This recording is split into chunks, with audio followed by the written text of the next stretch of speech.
di dalam menjaga demokrasi, baik saat berada di dalam pemegang kekuasaan maupun saat menjadi penyeimbang kekuasaan. Ini tidak lepas barangkali dari sejarah bahwa beliau Pak SBY adalah Presiden Indonesia pertama yang dipilih secara langsung oleh rakyat di dalam sebuah pesta demokrasi tahun 2004 waktu itu. Dan selama memegang amanah sebagai pemimpin negeri ini, Pak SBY bukan hanya menjaga aturan demokrasi, tapi juga menjaga etika demokrasi, menjaga netralitas baik di dalam penegakan hukum maupun netralitas di dalam proses pergantian kekuasaan. Karena itu setiap kali berdiskusi, berinteraksi dengan Mas Ahaye, dengan seluruh jajaran Partai Demokrat, percakapan kami selalu diwarnai dengan ikhtiar untuk menegakkan demokrasi itu. Termasuk hari ini. Hari ini Mas Ahaye sebagai salah satu putra terbaik bangsa, bintang terang di langit Indonesia, telah menjadi penerus kepemimpinan Pak SBY Partai Demokrat, yang bisa saya sampaikan di tempat ini bahwa Partai Demokrat is in a good hand. Insya Allah ke depan hampir sudah tangan. Lawan Anies, Jawa Tengah dilantik. Jawa Tengah bukan kandang partai atau orang tertentu.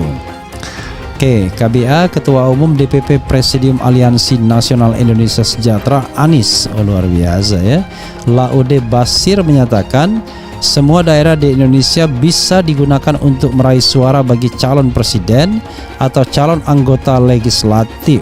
Tidak ada istilah suatu daerah sebagai kandang seseorang atau partai tertentu. Dia menyatakan hal itu menjawab pertanyaan wartawan di Semarang seusai melantik DPW Anies Jawa Tengah. Yang namanya PDIP itu memang sangat dominan di Jawa Tengah dan itu tidak terbantahkan. Siapapun yang di-endorse oleh PDIP maka potensial akan memenangkan Jawa Tengah. Nah, pertanyaannya adalah ketika survei mengatakan Ganjar yang termoncer, apakah kalau Ganjar tidak dicalonkan PDIP dia bisa tetap menguasai Jawa Tengah? Nah, this is the question. Orang lebih patuh pada PDIP dan Megawati, apakah lebih cinta kepada Ganjar Pranowo? Kalau Anies Baswedan jelas, karena Anies tidak punya partai, orang memilih Anies itu bukan karena partai politiknya, tetapi karena faktor Anies Baswedannya sendiri. Tapi orang memilih Ganjar, masih tanda tanya apakah karena faktor Ganjarnya ataukah faktor PDIP-nya. Seandainya PDIP tidak mencalonkan Ganjar di Jawa Tengah, this is the question ya, tentunya yang baru bisa kita jawab setelah ada kepastian apakah Ganjar akan dicalonkan PDIP atau tidak. Feeling saya ya, PDIP tidak berani ya mundur untuk mencalonkan orang lain karena mereka terpeta kompli atau diveta kompli untuk mencalonkan Ganjar Pranowo karena tadi ada surveinya ya, survei, dan ada juga memang realitasnya yang menyebutkan bahwa tidak ada calon lain yang bisa menandingi Anies Baswedan kecuali Ganjar Pranowo, si rambut putih ya. Dalam politik ini banyak yang nakal, betul. Terutama TPS itu banyak yang nakal itu. Apalagi nanti jika ada calon yang didukung oleh penguasa, maka dia akan pakai alat kekuasaan untuk memenangkan calonnya itu. Betul? Dengan segala cara. Betul itu. Itu yang paling berbahaya. Bagaimana menghadapinya? Itulah gunanya bimbingan teknis itu. Siapa yang jadi saksi? Foto. Kirimkan ke sentral kita. Umumkan cepat. Jangan didengar survei-survei. Betul. Nanti permainannya belum lagi selesai pemilu sudah dia umumkan si A yang menang katanya. Itu kelakuan-kelakuan yang jahat. Pelacuran intelektual. penipuan intelektual. Kita tidak perlu meniru seperti itu. Ini bisa kita lakukan kalau kita kompak. Mak-mak siapa jadi saksi dibantu nasinya dan minumannya supaya dia jangan pulang. Waktu dibawa dari TPS ke kantor lurah, kawal itu. Betul. Dari kantor lurah ke camat dijaga. Minta diumumkan berapa. Kemudian dikirimkan kepada teman-teman. Bahas strategi menangkan Anies Baswedan.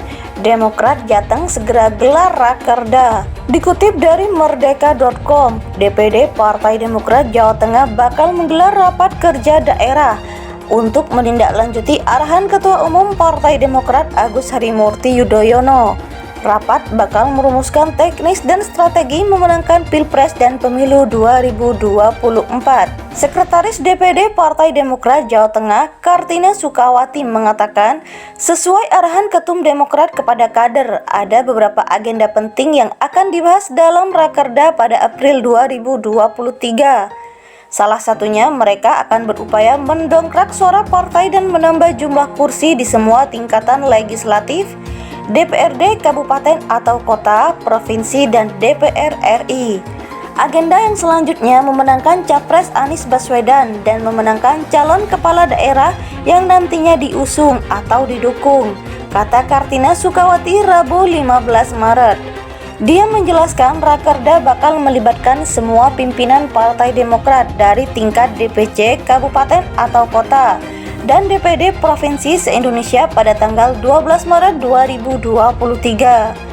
Jadi yang harus dilakukan adalah mesin partai harus sudah bergerak untuk menyongsong pemilu 2024. Partai juga sudah turun untuk memberikan solusi atas persoalan-persoalan yang dihadapi oleh masyarakat. Mulai dari bantuan yang diadakan oleh partai hingga mendorong program-program pemerintah untuk menyelesaikan persoalan masyarakat di Jawa Tengah, jelasnya. Terkait persiapan pemilu 2024 di tengah gugatan sistem pemilihan umum yang tengah bergulir di Mahkamah Konstitusi, internal Partai Demokrat juga telah melakukan pemantapan di setiap dapil dengan melakukan penjaringan bakal calon anggota legislatif atau Bacalek, mulai dari DPRD kabupaten dan provinsi. Sesuai perintah DPP, tolak proporsional tertutup, sedangkan untuk penjaringan Bacalek di internal partai sudah bulan Januari 2023. Kalau untuk eksternal di bulan Februari, kita masih pemantapan di dapil masing-masing. Untuk tahapan pendaftaran Bacalek sekitar Mei 2023, tutup anggota komisi di DPRD Jateng ini. Dalam Rakerda nantinya juga akan dibahas strategi pemenangan pemilu di masing-masing wilayah, lantaran satu daerah dengan daerah lainnya memiliki luasan wilayah dan latar belakang pemilih yang berbeda-beda.